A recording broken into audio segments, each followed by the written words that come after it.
UT बनने के बाद 6 महीने साल भर में आप लोगों को ये एहसास होने लगे कि जिस यूटी की डिमांड हम कर रहे थे, जिस यूटी की सोच लेके हम लोग पिछले डेकेड से सालों साल से हम लोग डिमांड कर रहे थे, ये वो यूटी हमें नहीं दिया गया। 370 और 35A में जो प्रोटेक्शन है उसका सबसे ज़्यादा लद्दाख में उसका बहुत अच्छा उसका फ़ायदा था हमको, चाहे आपके एम्प्लॉयमेंट को लेके, हमारे ज़मीनों को लेके, हमारे कल्चर आइडेंटिटी, मतलब हर चीज़ हमारा सेफ था उसमें। आपको लगता है गवर्नमेंट सच में इंटरेस्टेड है आपको शेड्यूल प्रोटेक्शन देने के लिए, सच में इंटरेस्टेड है आपको स्टेटहुड देने के लिए, या गवर्नमेंट जस्ट इनडिफरेंट है आज की डेट में?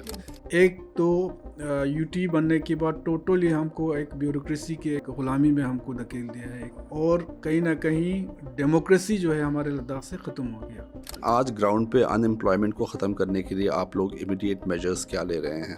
कंसर्न खदशा ये भी है कि वहाँ का धीरे धीरे वहाँ की जो डेमोग्राफी है वो चेंज हो जाएगी। 6 शेड्यूल की जो डिमांड हम कर रहे हैं वो इसीलिए कर रहे हैं कि हमारे ये चीज़ें प्रोटेक्ट रहे। आम लोगों को ये इकोलॉजिकल डिस्टर्बेंस की वजह से एनवायरनमेंट में चेंजेस आ रहे हैं, उससे क्या परेशानियां हो रही हैं उस रीजन में? ग्लोबल वार्मिंग की वजह से पिछले कई सालों से अगर हम देखें लद्दाख के मौसम को, तो वहाँ के ग्लेशियर्स को आप देखें 50% से ऊपर जो है वो मेल्ट होते जा रहा है।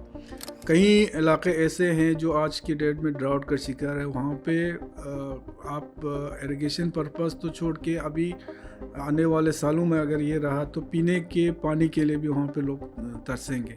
सरकार लगातार ये कह रही है कि सोनम वांगचुक जो हैं वो प्रोवोकेटिव स्पीच दे रहे थे, उन्होंने प्रोवोक किया लोगों को, और सोनम वांगचुक के प्रोवोक करने पे लोग जो हैं वायलेंट हो गए।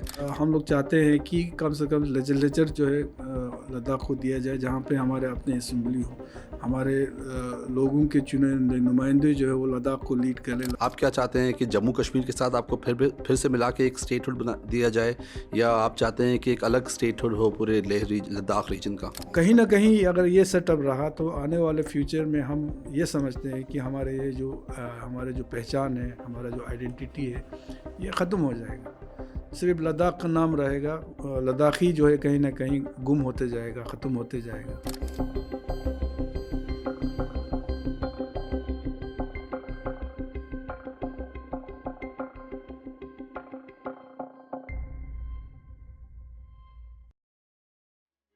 हेलो, आदाब, सलाम। मेरा नाम असद अशरफ है और आप सबका खैर मकदम है नाउस नेटवर्क के एक और पॉडकास्ट में। आज के पॉडकास्ट के लिए हमारे साथ एक बहुत ही ख़ास मेहमान मौजूद हैं, हनीफा जहान साहब, जो लद्दाख से मेंबर ऑफ पार्लियामेंट भी हैं। आज हम उनसे लद्दाख में चल रहे मौजूदा सियासी हालात, वहाँ के पॉलिटिकल टर्मोइल और 6 शेड्यूल से जुड़े अहम मुद्दों पर तफसील से गुफ्तगू करेंगे। नाउस नेटवर्क के पॉडकास्ट में आपका बहुत बहुत शुक्रिया आने के लिए। आपने अपना कीमती वक्त हमारे लिए निकाला, इसके लिए हम आपके मशकूर हैं। तो मेरा पहला सवाल आपसे हनीफा जान साहब ये है कि लद्दाख का जो पूरा डिमांड है आज की डेट में स्टेटहुड को लेकर, वो क्यों है? क्योंकि पहले तो जब डिसोल्यूशन हुआ था स्टेटहुड का, और जम्मू एंड कश्मीर का डिसोल्यूशन हुआ था और लद्दाख को एक अलग यूनियन टेरिटरी बनाया गया था, उस वक्त डिमांड्स था कि वापस से मिला लिया जाए लद्दाख को जम्मू एंड कश्मीर के साथ, और काफ़ी प्रोटेस्ट भी हुए थे। लेकिन आज अलग डिमांड क्यों है? देखिए, यूनियन टेरिटरी का जो डिमांड है लद्दाख में एक सेक्टर जो है वो बहुत सालों से उनका डिमांड रहा है, जो ले सेक्टर है, ले साइड का है। लेकिन करगिल साइड से यूनियन टेरिटरी की अपोजिट में थे, हम लोग खिलाफ थे। हम नहीं चाहते थे कि हमको JNK से अलग किया जाए। लेकिन 2019 में जैसे सबको पता है कि 370 का एवोग्रेशन हुआ, फिर जम्मू कश्मीर रियासत को 2 यूनियन टेरिटरीज़ में तकसीम करके लद्दाख को अलग यूनियन टेरिटरी बना। उस वक़्त करगिल डिस्ट्रिक्ट एक ऐसा जगह था जहाँ पे पूरा जम्मू कश्मीर में बाहर निकल के जो है प्रोटेस्ट किया था, क्योंकि कश्मीर पूरा बंद था, कोई बाहर नहीं निकल सकता था। लेकिन करगिल में प्रोटेस्ट हुआ, और उस वक़्त हमने करगिल में ऑल पार्टीज़, जितने भी हमारे पॉलिटिकल पार्टी हो या रिलीजियस ऑर्गेनाइजेशन हो, सब एक होके एक प्लेटफॉर्म पे आके बाहर निकल के हमने ये डिमांड किया था कि ये गलत हो गया है, हमको JNK के साथ रखो। लेकिन खैर वहाँ पे यूटी जो है वो इम्पोज कर दिया, यूटी बन गई। ले साइड में जश्न भी हुआ, आपको पता है, और उस जश्न में सोनम वांगचुक भी शामिल थे। लेकिन ले साइड से भी कहीं ना कहीं अगर वो डिमांड कर रहे थे तो यूटी विद लेजिस्लेचर की डिमांड कर रही थी, जो ले के लोग भी थे।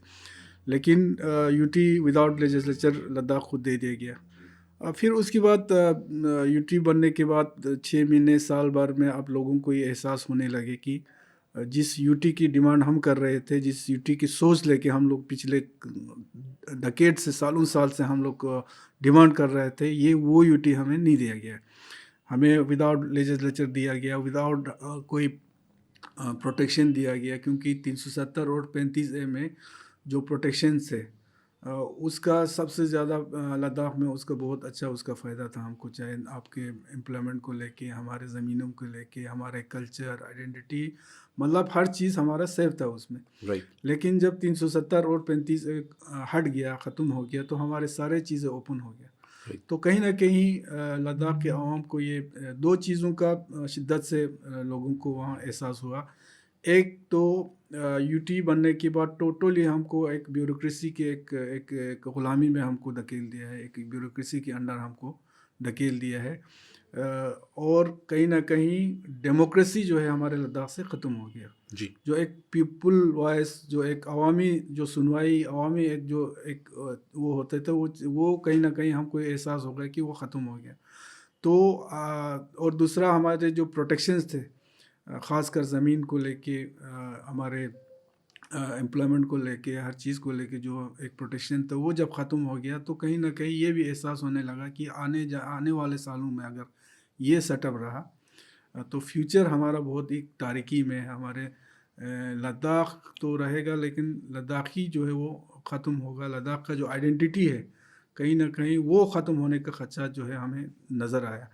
तो इसलिए हमें करगिल में एक ऑर्गेनाइजेशन बनी, करगिल डेमोक्रेटिक अलायंस, जिसमें वहाँ के बीजेपी को के अलावा जितने भी वहाँ पॉलिटिकल पार्टी हो या हमारे रिलीजियस ऑर्गेनाइजेशन हो, वो सब एक प्लेटफॉर्म पे आया। इसी तरह ले में एपेक्स बॉडी बनी, जो वहाँ के इसी तरह रिलीजियस पॉलिटिकल सब मिलके।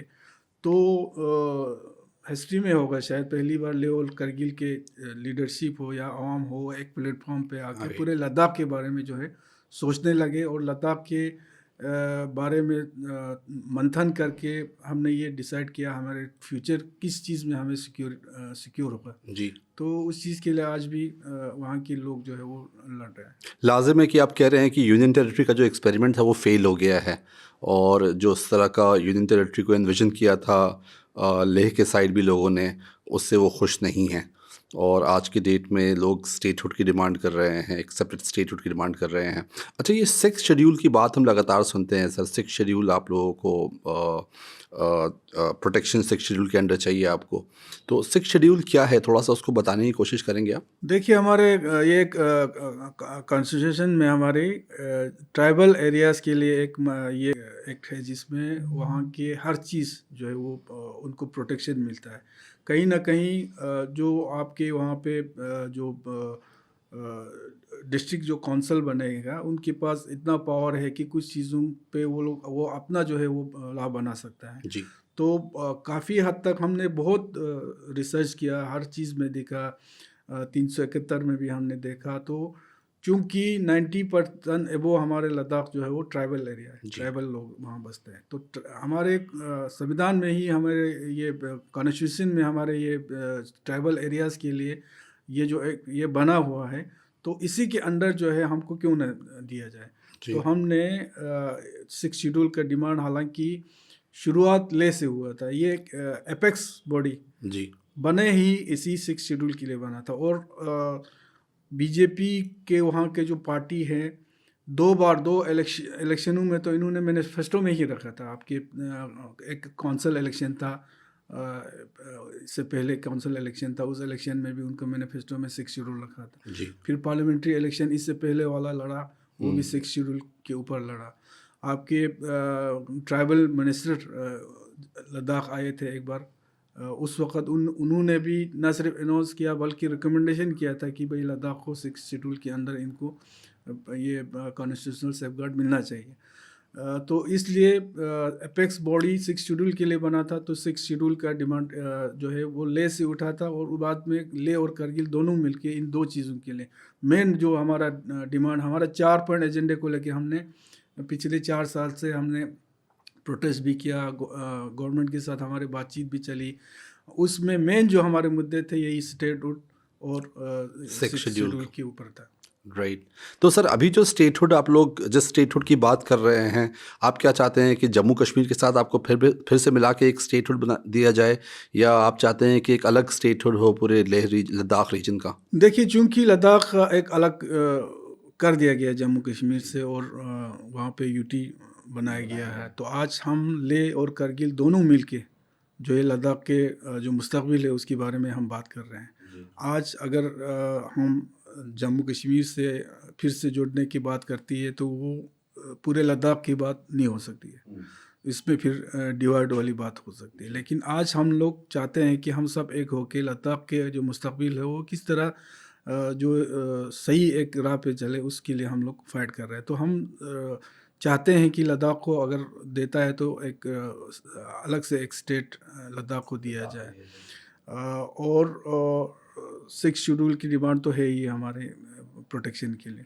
सर आप लद्दाख से चुने हुए मेंबर ऑफ पार्लियामेंट हैं, और आपने पार्लियामेंट में क्या क्या बातें उठाई हैं 6 शेड्यूल को लेकर और स्टेटहुड को लेकर, और क्या अचीव हुआ है इससे?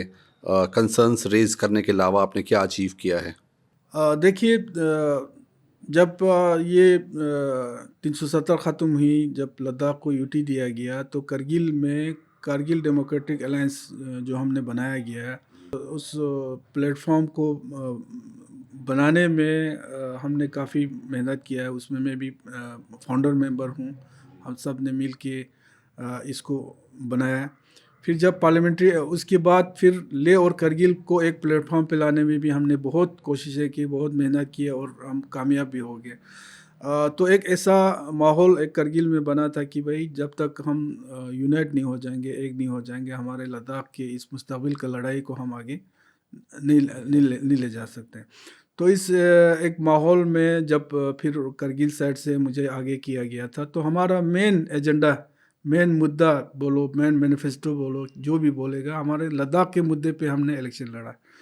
और इसी मुद्दे पे पहली बार लद्दाख के हिस्ट्री में मेरे ख्याल से पहला इलेक्शन होगा जो एक सही अच्छे माहौल में, अदरवाइज़ हमेशा जो पार्लियामेंट्री इलेक्शन जो इससे पहले हुआ करते थे वो तो या तो रीजनल बेस पे होते थे, या अपने इस रिलीजन बेस पे होते थे। लेकिन जो इलेक्शन, इस इलेक्शन में ना रीजन का कोई वो रहा, ना रिलीजियस का कोई ये रहा, प्योरली मुद्दा रहा तो हमारे लद्दाख के इश्यूज़ पे। और ये इश्यूज़ जो 4 पॉइंट एजेंडा था वो पार्लियामेंट्री इलेक्शन से पहले केडी और एपेक्स का मुद्दा बन चुका था।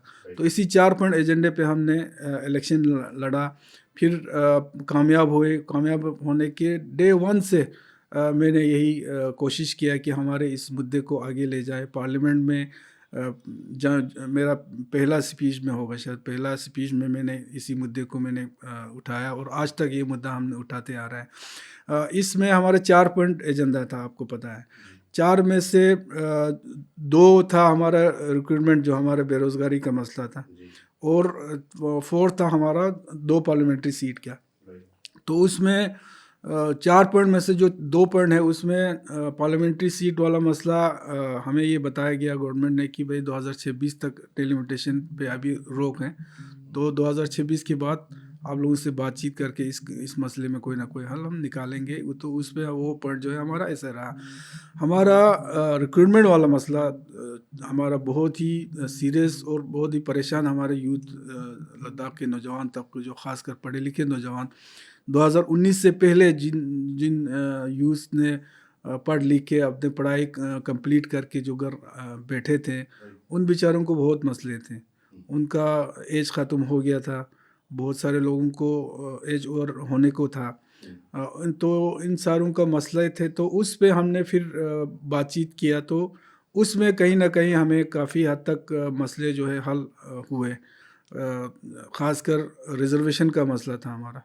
रिजर्वेशन जिस तरह से लद्दाख के लोग चाहते थे उस तरह का रिजर्वेशन हमें दिया गया है लास्ट मीटिंग में।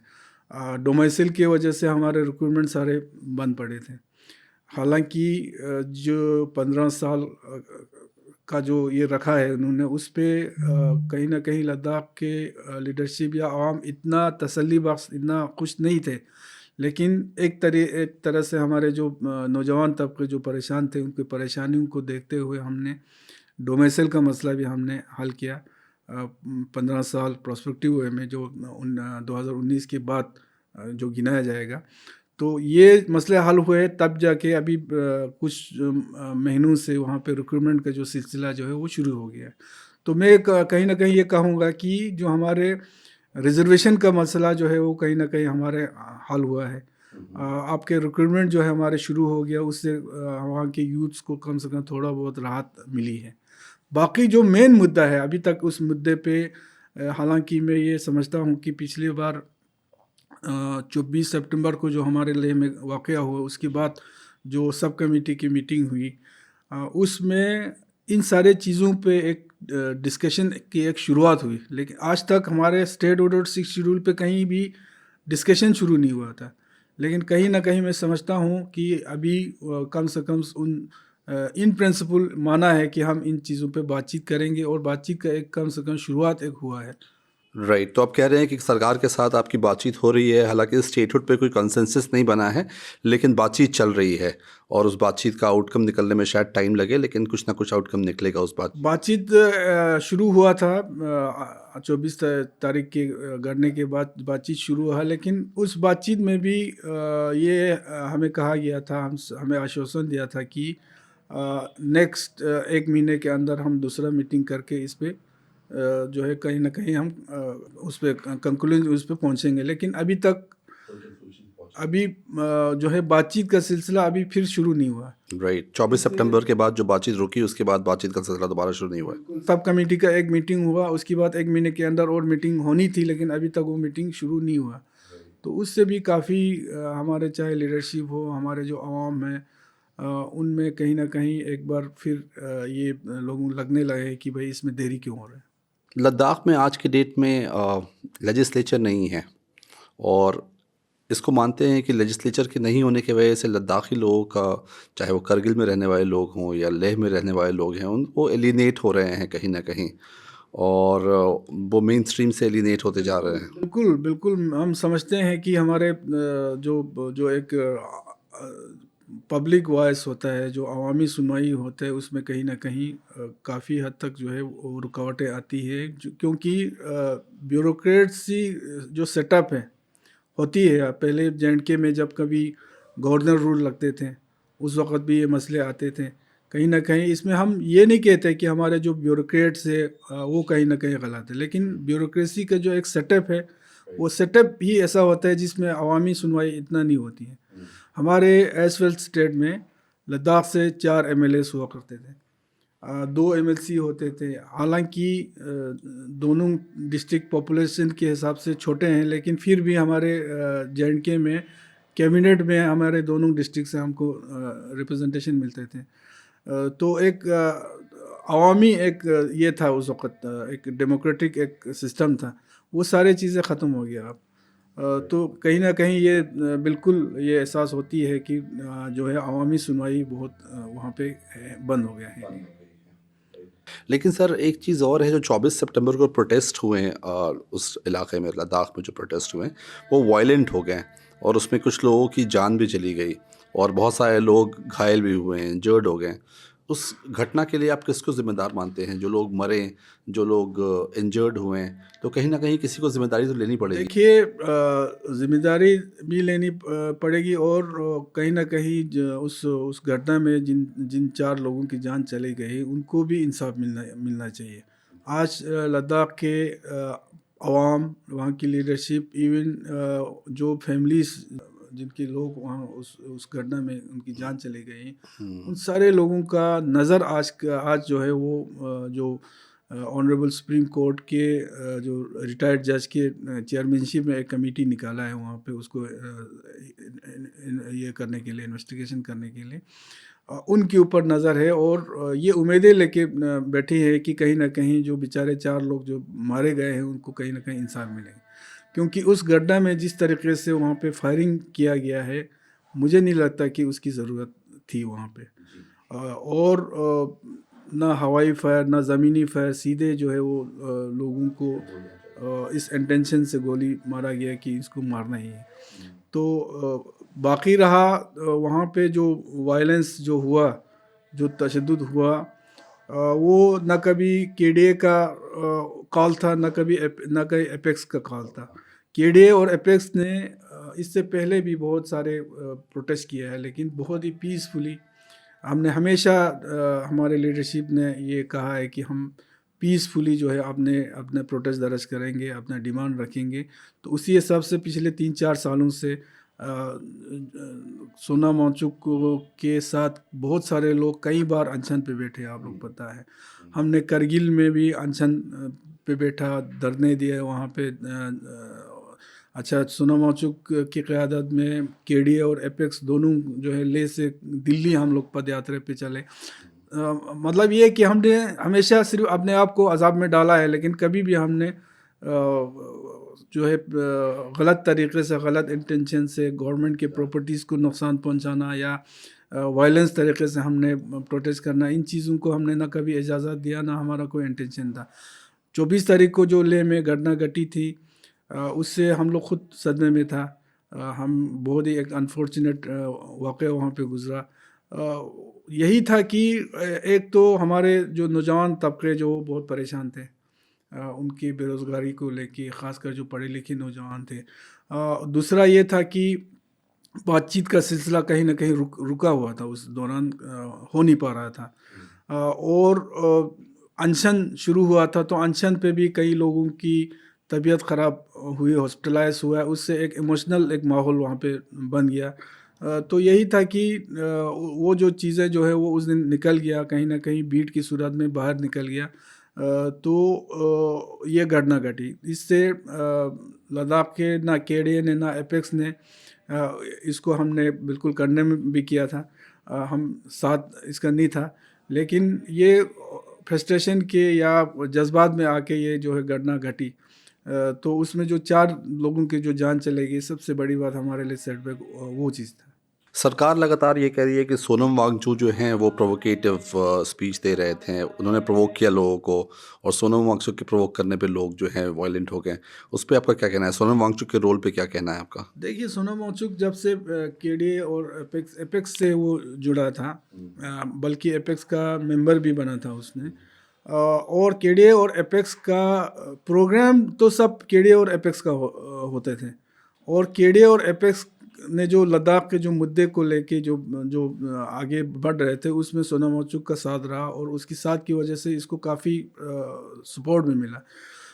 तो मैंने आपने सोनम वांगचुक के अगर पिछले 3-4 सालों में जितने भी उसने स्पीच वगैरह दिया होगा, अगर उसको आप देखें, कहीं पे भी प्रयोग करते हुए या लोगों को जज्बे में उनको इस्तेमाल करते हुए हमने कभी नहीं देखा।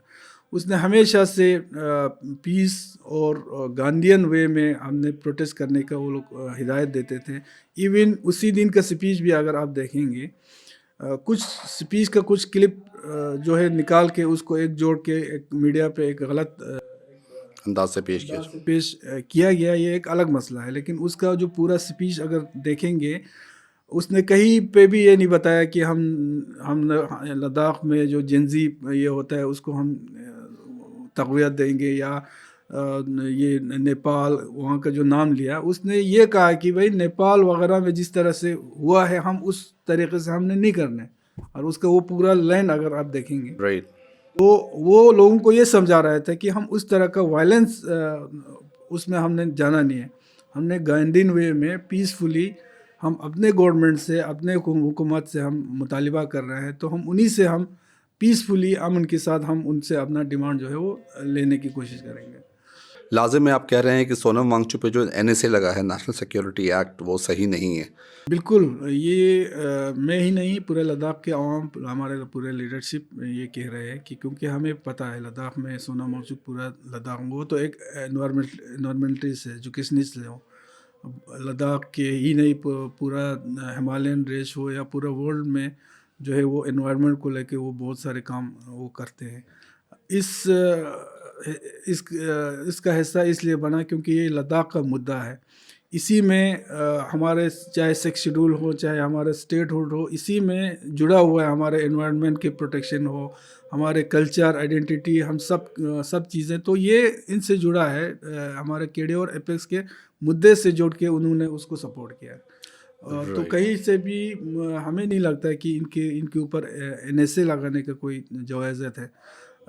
बाकी रहा इसका जो बोलते हैं कि इनके जो हायल से रिलेटेड जो चीज़ें हैं, वो तो कई महीनों से कई बार उसका इन्वेस्टिगेशन किया गया है और कर रहा है, लेकिन अभी तक कोई उसके ऊपर कुछ निकला नहीं है।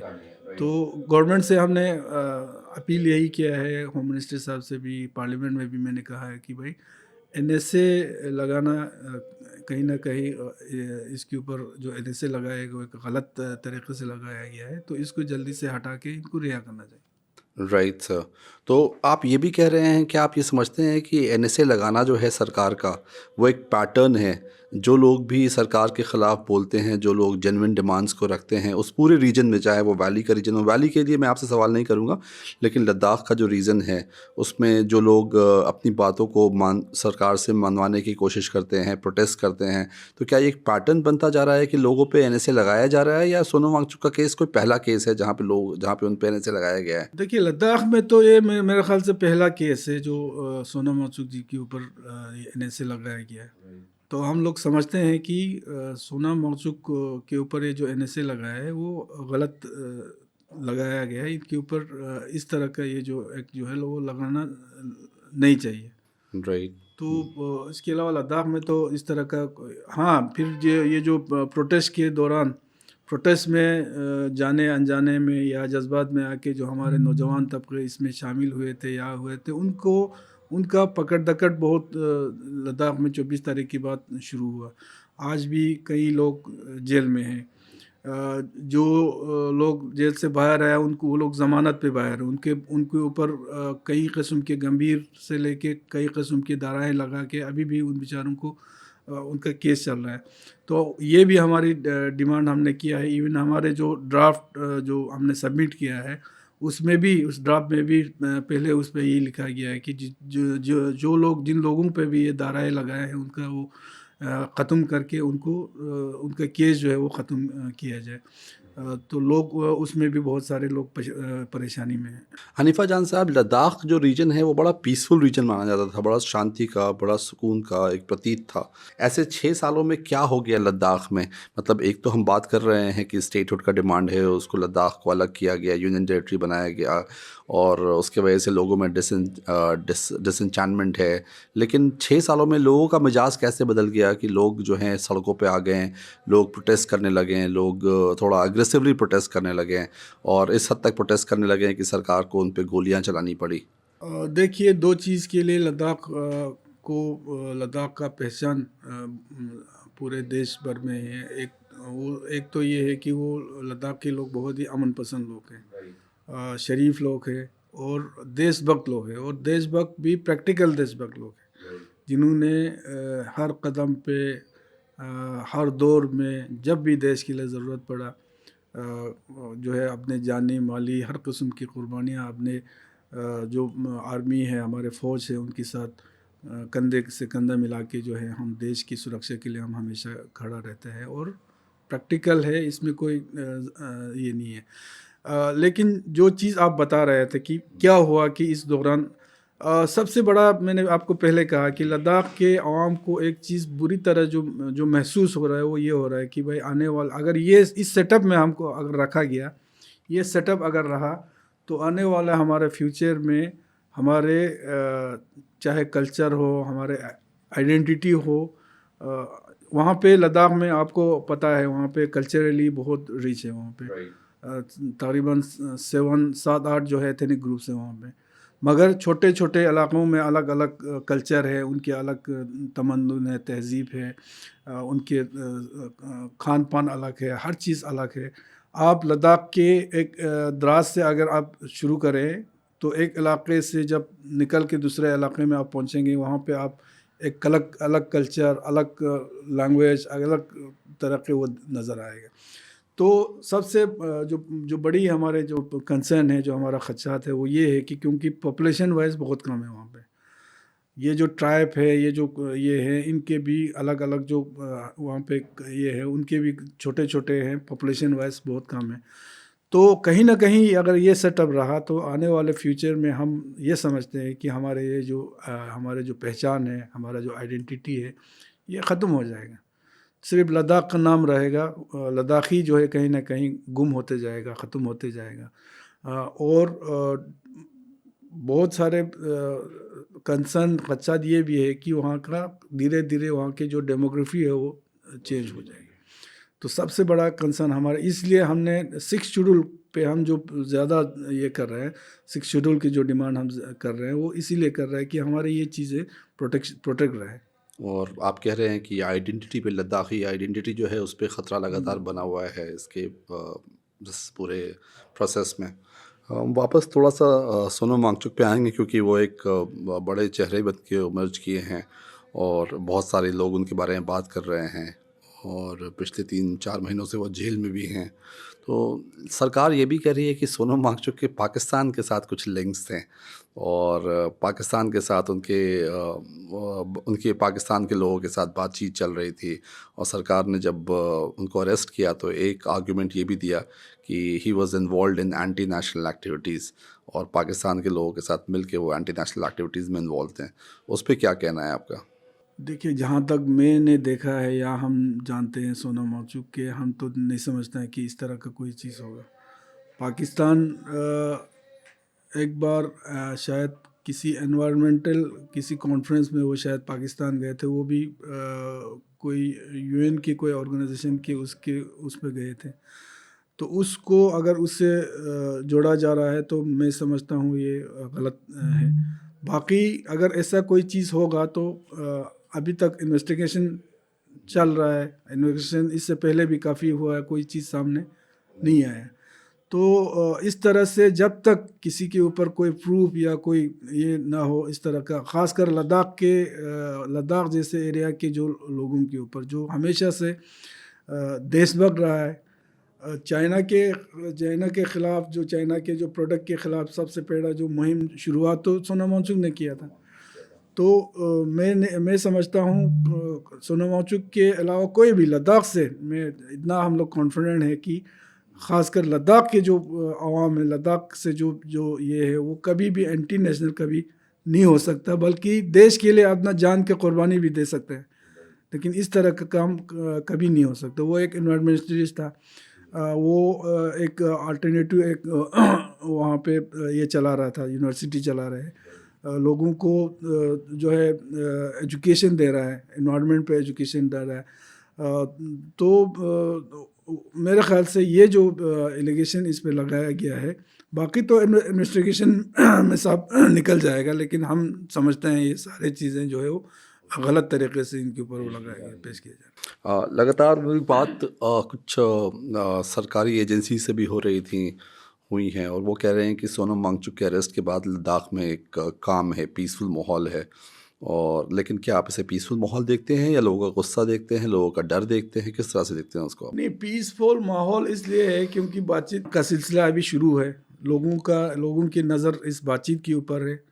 और 24 तारीख को जो वाक़या हुआ, उसके बाद जो सब कमेटी की जो मीटिंग हुआ, उस मीटिंग में हमने काफ़ी हद तक मैं ख़ुद समझता हूँ कि हमारा MHA भी, गवर्नमेंट भी काफ़ी हद तक जो है वो सीरियस हमें उसमें नज़र आया कि भाई अब आगे जाके इसका सोल्यूशन या इसका रिज़ल्ट क्या निकलेगा वो तो मैं नहीं बोल सकता हूँ, लेकिन कहीं ना कहीं हम समझते हैं कि हमारा जो मेन मुद्दा है, हमारे स्टेटहुड है, 6 शेड्यूल है, उन पे कम से कम एक बातचीत तो शुरू हुआ है।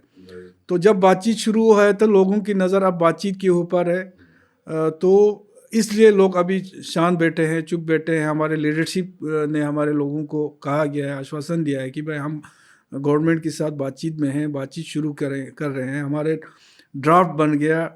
आप पहली बार केडी और एपेक्स ने जो है कंबाइंड एक ड्राफ्ट जो है वो एमएचए को सबमिट किया है, जिसमें हमारे जो जो हमारी डिमांड है उस पे एक ड्राफ्ट भेजा है। उस ड्राफ्ट पे अभी एमएचए हो या गवर्नमेंट है उस पे गौर कर रहा है, उस पे देख रहा है कि किस तरह से क्या, फिर जाके अगर मीटिंग होगी, फिर उस मीटिंग के बाद हम पता चलेगा कि गवर्नमेंट का क्या रिस्पॉन्स होगा। तो उस हिसाब से फिर अगर लद्दाख के अवाम के ख्वाहिशात के मुताबिक अगर चीज़ें नहीं होता है, तो मुझे लगता है फिर जो है, क्योंकि लद्दाख के अवाम ने एक चीज़ ये तय किया है कि हम कभी भी अपने मुस्तकबिल को जो है वो तारीकी में डालने की हम तैयार नहीं हैं।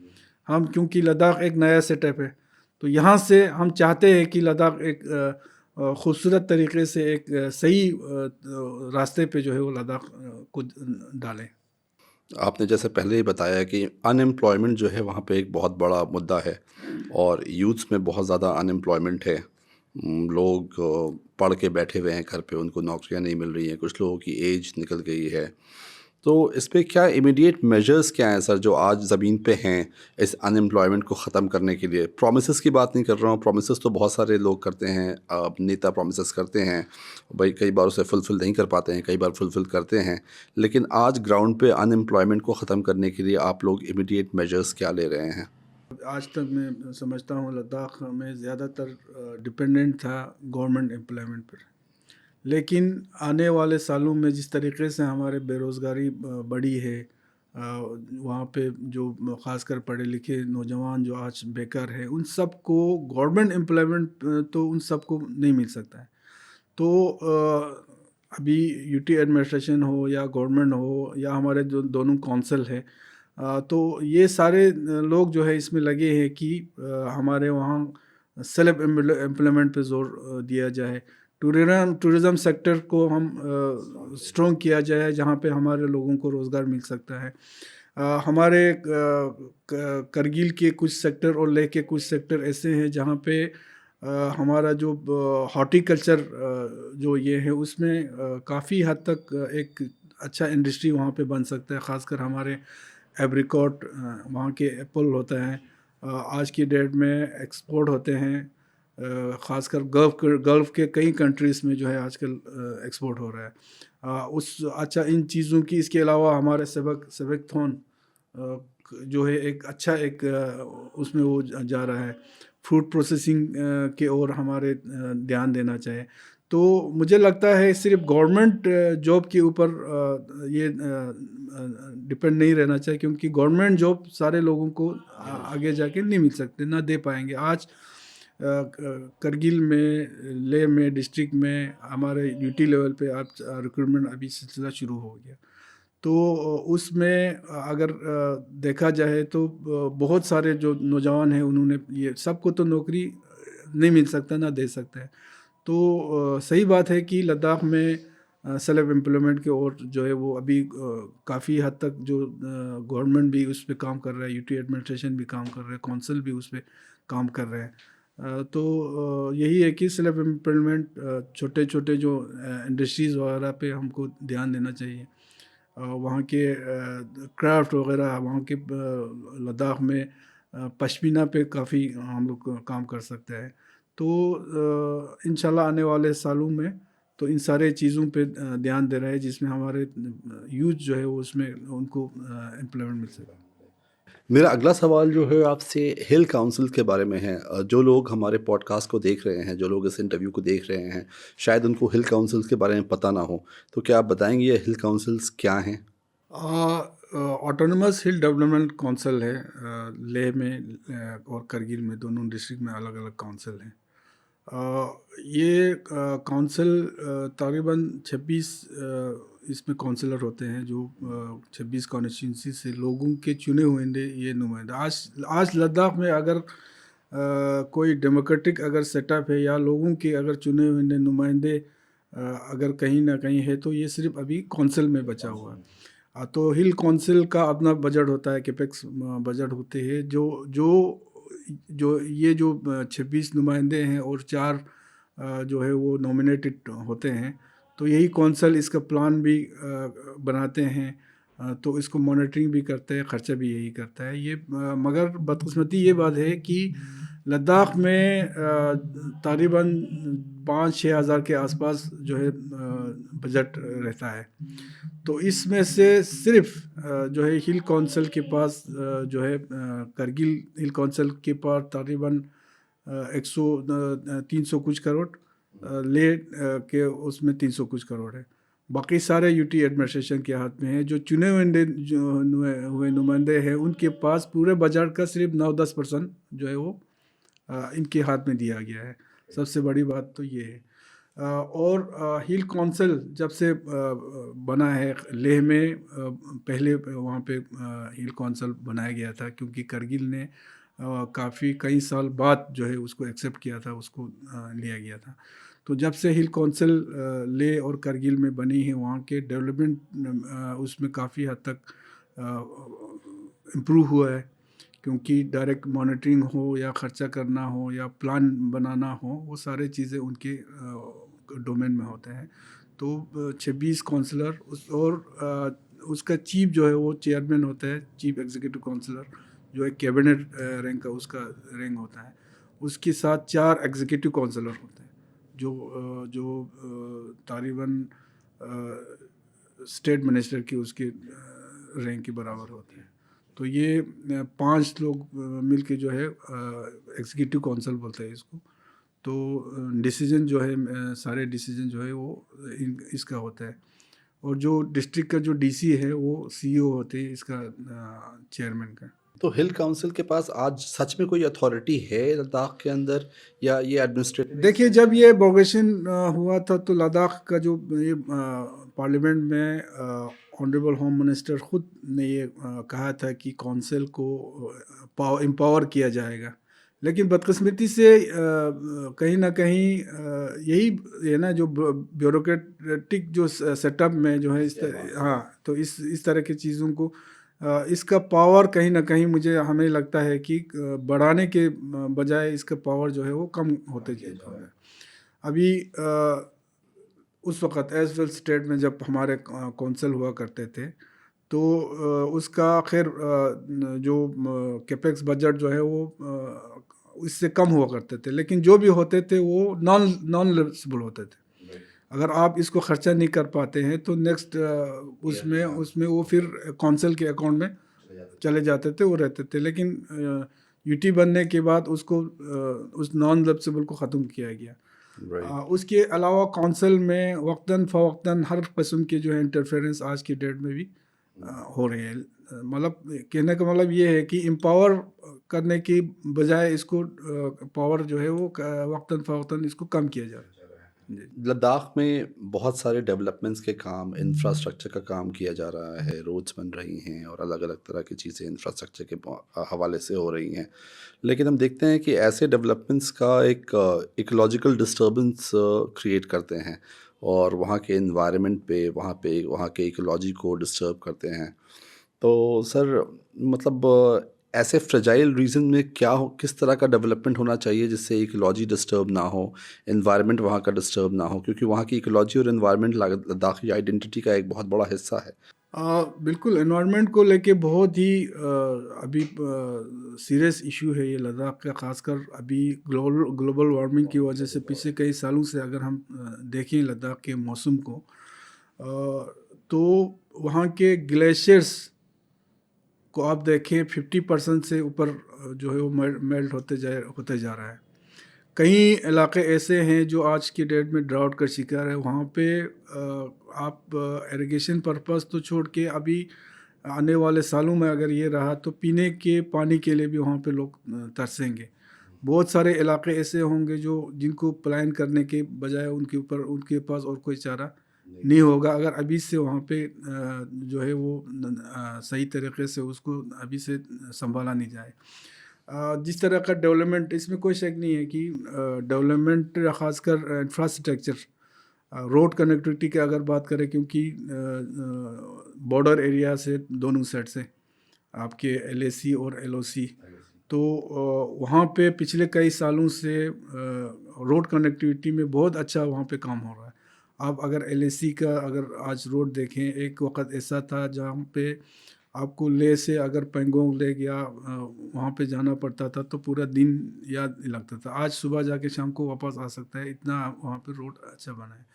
लेकिन साथ ही साथ ये आपका बात सही है कि वहाँ पे जिस तरीके से बाहर के लोग आते हैं, बड़े बड़े जो प्रोजेक्ट है, एक कंसर्न हमारे वहाँ पे ये भी है कि जितने भी वहाँ पे प्रोजेक्ट जो बनाया जा रहा है वो बहुत बड़े बड़े प्रोजेक्ट वहाँ पे निकलते हैं, जिसमें हमारे लोकल वहाँ की जो कॉन्ट्रैक्टर वगैरह है, लोकल जो लोग हैं, उनको इसमें ऐसे नॉर्म्स होते हैं जो उसमें फॉल नहीं होते हैं।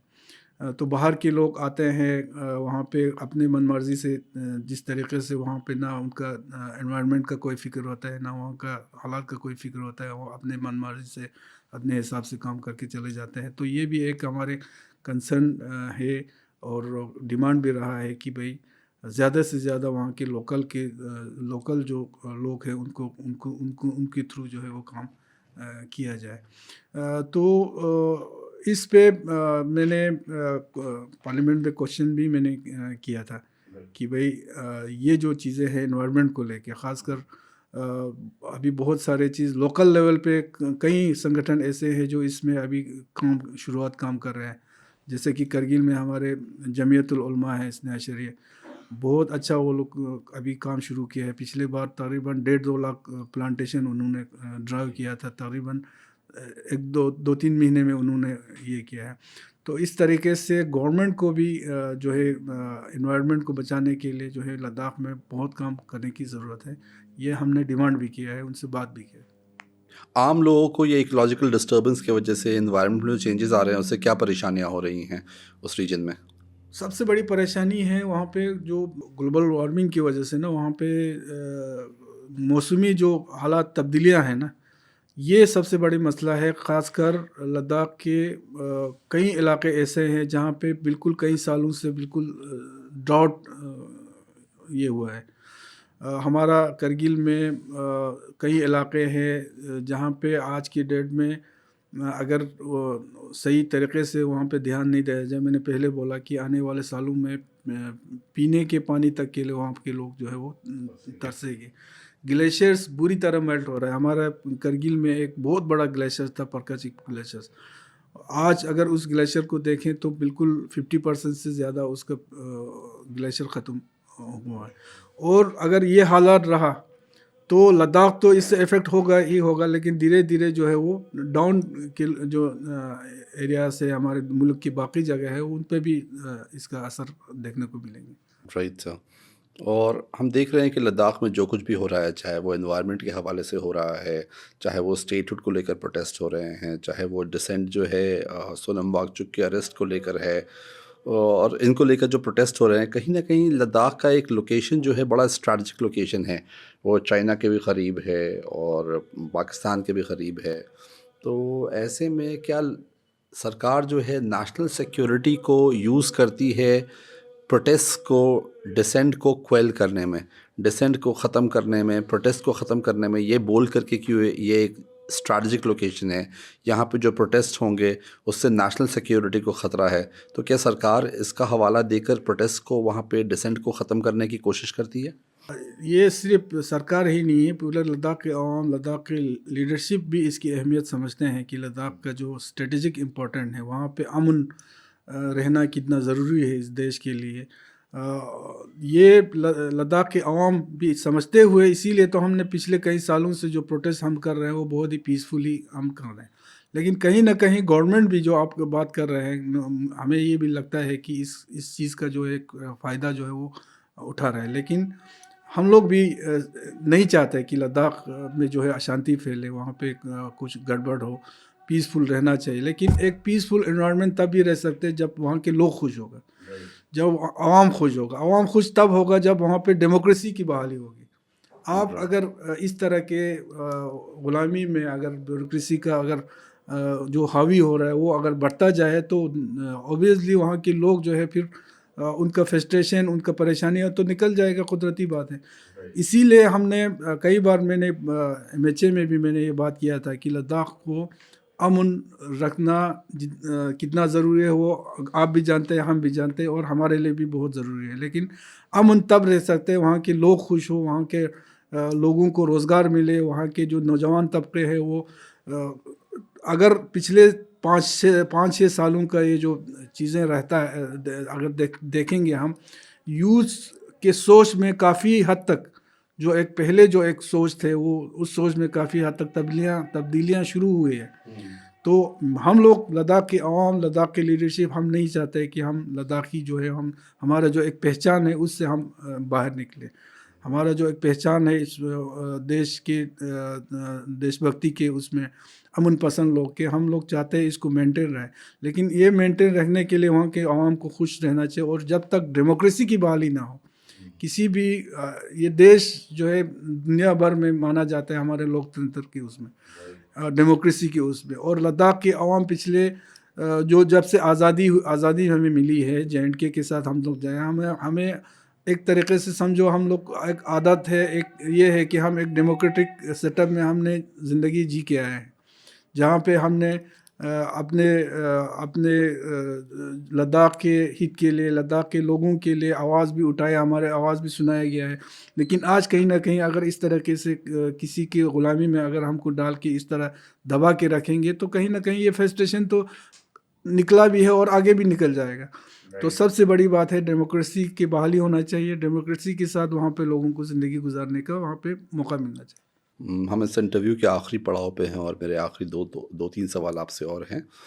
एक सवाल ये है कि सर, गवर्नमेंट का रोड मैप क्या दिखता है आपको लद्दाख में 6 शेड्यूल को लेकर, सिक्स शेड्यूल प्रोटेक्शंस को लेकर और स्टेटहुड को लेकर, इंडेफिनिट पोस्टपोनमेंट को लेकर गवर्नमेंट का क्या रुख लगता है? अब तक की बातचीत से क्या निकल के आ रहा है? आपको लगता है गवर्नमेंट सच में इंटरेस्टेड है आपको 6 शेड्यूल प्रोटेक्शन देने के लिए, सच में इंटरेस्टेड है आपको स्टेटहुड देने के लिए, या गवर्नमेंट जस्ट इनडिफरेंट है आज की डेट में? देखिए, जहाँ तक मुझे अभी तक जो लगा है, मुझे लगता है कि गवर्नमेंट आपको लद्दाख को प्रोटेक्शन देने में तो सीरियस है, वो कॉन्स्टिट्यूशनल सेफगार्ड की भी बात कर रही है।